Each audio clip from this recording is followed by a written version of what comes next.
नमस्कार मित्रों, आज हम आपको रामायण की उस अद्भुत और रोमांचक कथा के बारे में बताने जा रहे हैं जहां एक अकेले श्रीराम ने 14,000 राक्षसों और उनके सेनापति खर और दूषण का संहार किया। ये कथा केवल युद्ध की नहीं बल्कि धर्म की रक्षा और अधर्म के विनाश की अमर गाथा है। तो आइए शुरू करते हैं खर दूषण वध की दिव्य कथा। त्रेतायुग में श्रीराम अपने वनवास काल के दौरान माता सीता और भ्राता लक्ष्मण के साथ दंडकारण्य में निवास कर रहे थे। यह वही पावन भूमि थी जहां अनेक ऋषि मुनि तपस्या करते थे, परंतु इसी वन क्षेत्र में लंका नरेश रावण के अनुचर खर और दूषण का आतंक फैला हुआ था। खर और दूषण जनस्थान के अधिपति थे। उनके साथ 14,000 राक्षसों की सेना थी जो निरंतर ऋषियों के यज्ञ नष्ट करती, आश्रम जलाती और निर्दोष तपस्वियों की हत्या करती थी। पीड़ित ऋषियों ने श्रीराम से रक्षा की प्रार्थना की। इसी समय रावण की बहन शूर्पणखा श्रीराम को देखकर उन पर मोहित हो गई। उसने विवाह का प्रस्ताव रखा, परंतु श्रीराम ने धर्मपूर्वक उसे अस्वीकार कर दिया। क्रोध में आकर शूर्पणखा ने माता सीता पर आक्रमण करने का प्रयास किया। तब लक्ष्मण जी ने उसकी नाक और कान काट दिए। अपमान से तिलमिलाई शूर्पणखा सीधे अपने भाई खर के पास पहुंची और श्रीराम को साधारण मनुष्य बताकर उसे युद्ध के लिए उकसाया। खर क्रोध से भर उठा।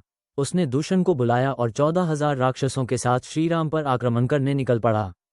श्रीराम ने सीता और लक्ष्मण को सुरक्षित स्थान पर भेजा और स्वयं अकेले ही राक्षसों का सामना करने के लिए युद्धभूमि में खड़े हो गए। चारों दिशाओं से राक्षसों का आक्रमण हुआ।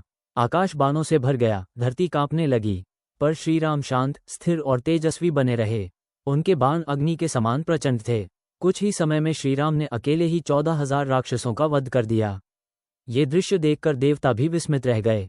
जब दूषण ने अपनी पूरी सेना का विनाश देखा तो वह स्वयं युद्धभूमि में उतरा। उसने अनेक मायावी अस्त्र छोड़े, पर श्रीराम के दिव्य बाणों के सामने उसकी एक न चली।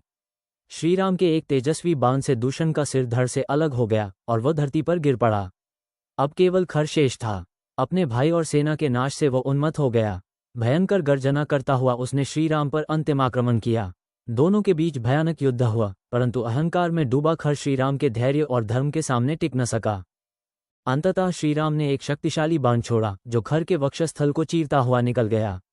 रथ टूट गया और उसी क्षण खर का वध हो गया। खर दूषण का वध अधर्म पर धर्म की विजय का प्रतीक है।